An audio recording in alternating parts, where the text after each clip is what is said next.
On the back of a 2-ton rhinoceros, a bird no heavier than a lemon rides like it owns the morning. Dust lifts around the rhino's feet. The bird stays balanced above all of it, calm, precise, almost casual, as if this giant body were built for one purpose, to carry a tiny passenger across the savannah. At first glance, it looks like free transport. A little bird gets a moving perch. A huge mammal gets a grooming service. It feels neat, simple, almost too perfect. But in nature, the closest partnerships are often held together by need, not kindness. But the red-billed oxpecker is not hitchhiking. It is working.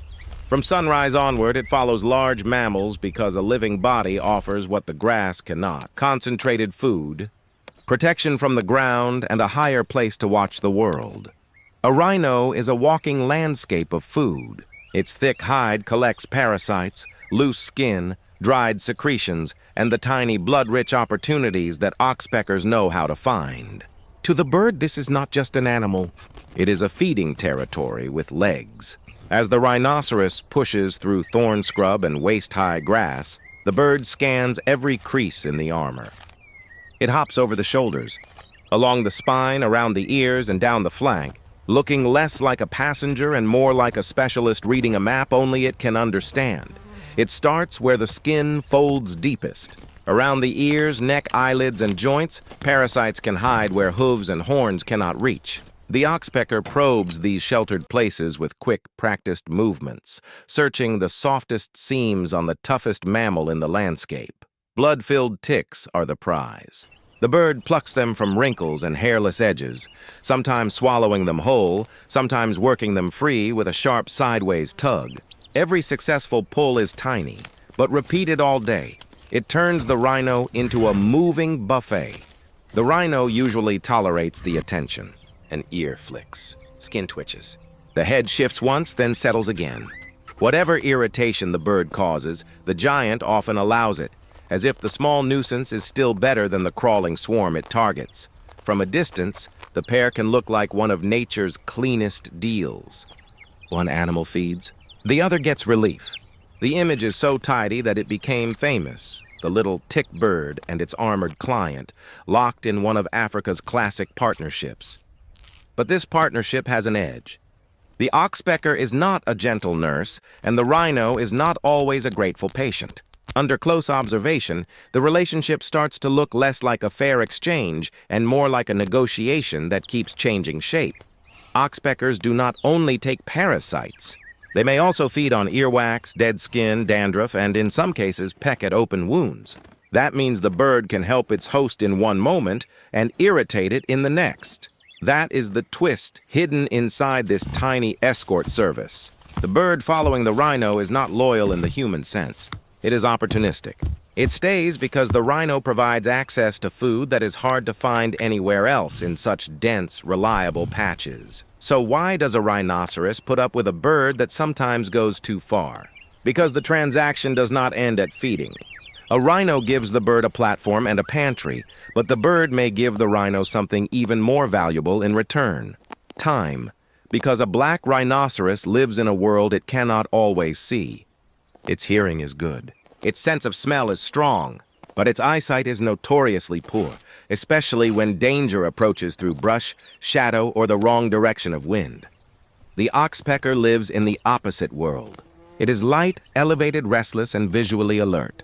From the rhino's shoulders or horn, the bird can survey grass movement, distant shapes, and sudden disturbances long before the heavy mammal understands what has changed. When a person, predator, or strange movement enters the wrong patch of wind and grass, the bird often reacts first. Its posture tightens. Its attention locks. Then comes the sharp, hissing alarm call that can break the rhythm of an otherwise quiet morning. The warning is small, but the effect on the rhino can be enormous. A head lifts, ears turn, the body squares. In a second, the animal goes from half-resting bulk to full alertness, preparing to pivot, charge, or vanish into cover before the threat closes in. Studies in South Africa found that rhinos carrying oxpeckers detected approaching humans far more often and from farther away than rhinos without them. In some encounters, the difference was dramatic enough to make the bird look less like a cleaner and more like a lookout perched on living armor. So the bird is not just feeding on the rhino. The rhino may be eavesdropping on the bird.